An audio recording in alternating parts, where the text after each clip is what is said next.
Welcome to my channel. প্রিয় চাকরি প্রার্থী বন্ধুরা, তোমরা যারা বিভিন্ন চাকরির পরীক্ষার জন্য, বিশেষত সরকারি চাকরির পরীক্ষার জন্য প্রস্তুতি নিচ্ছ, তোমাদের জন্য আরেকটা ভীষণ ভীষণ ইম্পর্টেন্ট ভিডিও নিয়ে চলে এসেছি। তো অলরেডি কিন্তু আমি বলেছিলাম ফুড এসআইয়ের পরীক্ষা কিন্তু পেছাবে না। অনেকেই মনে করছিল যে পরীক্ষা বোধহয় পোস্টপোন করবে, পিছিয়ে যাবে, ভোটের পর হবে। কিন্তু আমি কিছুদিন আগে ভিডিও বানিয়েছিলাম, সেখানে দেখবে আমি বলেছিলাম যে পরীক্ষা কিন্তু 16-17 তারিখেই হবে।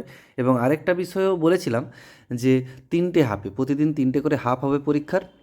প্রতিটা হাফে আলাদা আলাদা কোশ্চেন হবে অবশ্যই। তো মোট দুদিনে 6টা হাফে পরীক্ষা হবে। সেই সময় অনেকে বলেছিল ফেক ফেক নিউজ। তো কোনো ব্যাপার না, যারা বলেছিলে তারাও দেখে নিও, সেইটা কিন্তু সেম আছে। দেখো, নোটিশ এসেছে, তোমাদের অ্যাডমিট কবে থেকে ডাউনলোড করতে পারবে বা পরীক্ষার কী সব নিয়মাবলী রয়েছে, কী রুলসগুলো মানতে হবে, যেটা অলরেডি যারা চাকরির পরীক্ষা দাও তারা প্রত্যেকে জানো সেম রুল। তো তাও একবার বলে দিচ্ছি তোমাদের সুবিধার্থে। এখানে দেখতে পাচ্ছ পিএসসির নোটিশ। পরীক্ষার ডেট দেওয়া আছে 16 তারিখ 17 তারিখ মার্চের, ফুড এসআই। এবার দেখো, পরীক্ষা যে আমি বলেছিলাম প্রতিদিন 3টে করে হাফ হবে পরীক্ষাতে। দেখো, প্রথম হাফ শুরু হবে 9টা 30 থেকে 11টা।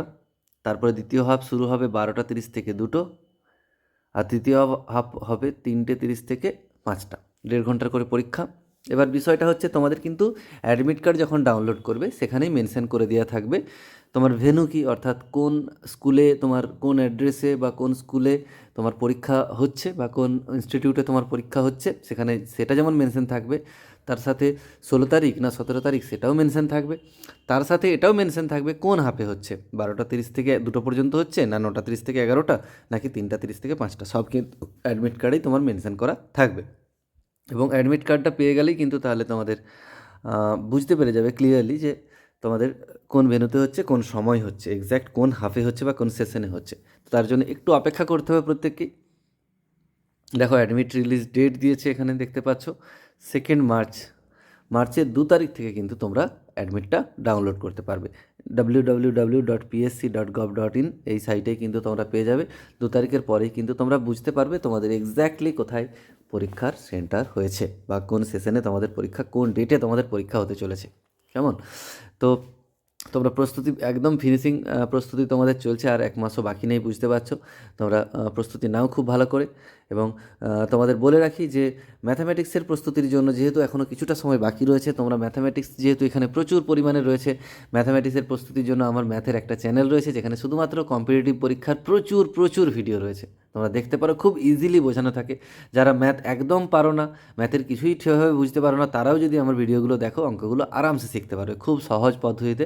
শুধু শর্ট ট্রিক শেখায় না, তার সাথে বেশ যাতে তোমাদের তৈরি হয় বিস্তারিত আলোচনা করে দিই। তো কোন চ্যানেলে আছে সেটা একটু বলে দিই। দেখো, তোমরা জাস্ট গুগলে যে সার্চ করলেই কিন্তু এটা পেয়ে যাবে। দেখতে পাচ্ছ, কনসেপচুয়াল ম্যাথস উইথ দেশের এই চ্যানেলে গেলে তোমরা কিন্তু প্রচুর অঙ্কের ভিডিও পাবে। ঠিক আছে, একটু চ্যানেলটা ফলো করে নিও। দেখতে পাচ্ছ এই ধরনের ভিডিও প্রচুর রয়েছে। ঠিক আছে, তোমাদের সুবিধা হবে আশা করি। এবার তোমাদের পরীক্ষার নিয়মাবলীগুলো একটু বলে দিই। দেখো, এখানে যে রুলসগুলোর কথা বলা রয়েছে, প্রথমেই রয়েছে candidate meant for the particular venue date and session will under no circumstances be allowed to appear in any other venue, date, session. No request is in this regard will be entertained. এটার মানে কি, যে তোমার হয়তো 9টা 30 থেকে 11টা পর্যন্ত পরীক্ষা আছে, তোমার হয়তো যেতে দেরি হলো, তুমি বললো যে সেকেন্ড সেশনটাই পরীক্ষা দেবো, সেটা কিন্তু কোনোভাবেই সম্ভব নয়। যার যেটা টাইম আছে সেখানেই দিতে হবে, পরে কোনোভাবেই বা পরের দিন পরীক্ষা দেবো এইসব কিন্তু সম্ভব নয়। যার যেটা এক্স্যাক্ট ভেন্যু সেটাই তোমাকে পরীক্ষা দিতে হবে। আর বলেছি, প্রতিটা প্রতিটা সেশনের জন্য, মোট 6টা সেশন হচ্ছে, প্রতিটা সেশনের জন্য কিন্তু আলাদা আলাদা কোয়েশ্চেন হবে।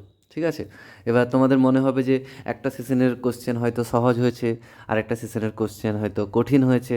সেক্ষেত্রে যারা সহজ কোশ্চেনে পরীক্ষা দিয়েছে তাদের তো র্যাঙ্ক ভালো হয়ে যাবে, তারা চাকরি পেয়ে যাবে। ব্যাপারটা কিন্তু এরকম না, সব কোশ্চেনকে কিন্তু নর্মালাইজ করা হয়। ঠিক আছে, দেখা যাবে সহজ কোশ্চেনে হয়তো গড় মার্কস 60 এসেছে, আর কঠিনটাতে হয়তো 40 এসেছে। ওই দুটোকে কিন্তু ওইগুলোকে কিন্তু নর্মালাইজ করা হয়, একটা প্রসেস রয়েছে, সেক্ষেত্রে কিন্তু সব সেম হবে, সেটা তোমাদের ভয় পাওয়ার কিচ্ছু নেই।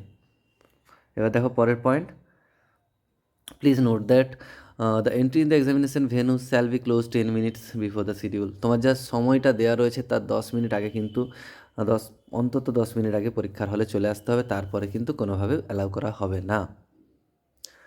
No candidate will be allowed to take any question booklet, অর্থাৎ কোশ্চেন পেপার বাড়ি আনতে দেওয়া হচ্ছে না, ঠিক আছে, ওখানেই রেখে আসতে হবে।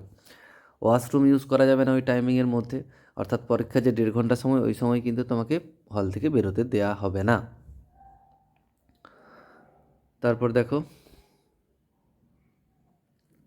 Candidate are advised not to bring any item except those required for the purpose of the examination. এই 3টে জিনিস ছাড়া কিছু আনতে বারণ করা হচ্ছে। অবশ্যই তোমরা পেন নিয়ে যাবে, ঠিক আছে, পেন ব্লু আর ব্ল্যাক, ব্ল্যাকটা নিয়ে গেলেই ভালো হয়। এক্সট্রা পেন রাখবে, তার সাথে অ্যাডমিট কার্ডটা প্রিন্ট আউট করে নিয়ে যেতে হবে, এবং আইডি প্রুফ অবশ্যই নিয়ে যেতে হবে অরিজিনাল, সেটা ভোটার আইডি হতে পারে বা আধার কার্ড হতে পারে, যে কোনো একটা নিয়ে গেলেই চলবে। আর তার সাথে ফটোগ্রাফ, নিজেদের ছবি নিয়ে যেও, কেমন? এই ছিল তোমাদের জন্য যাবতীয় ইনফরমেশান। আরও যদি কোনো তথ্য তোমাদের লাগে জানিও, এবং ম্যাথের চ্যানেলটা ফলো করতে ভুলো না, ওটাতে তোমাদের খুব সুবিধা হবে। এবং যারা আমার এই চ্যানেলেও একদম নতুন, তারা অবশ্যই চ্যানেলটা সাবস্ক্রাইব করে রেখো। চাকরির পরীক্ষার সমস্ত ইনফরমেশান কিন্তু তোমরা এখানে পেয়ে যাবে। এখানে রাখলাম, সবাই খুব ভালো থেকো, সুস্থ থেকো, ভালোভাবে প্রস্তুতি নাও। Thanks for watching.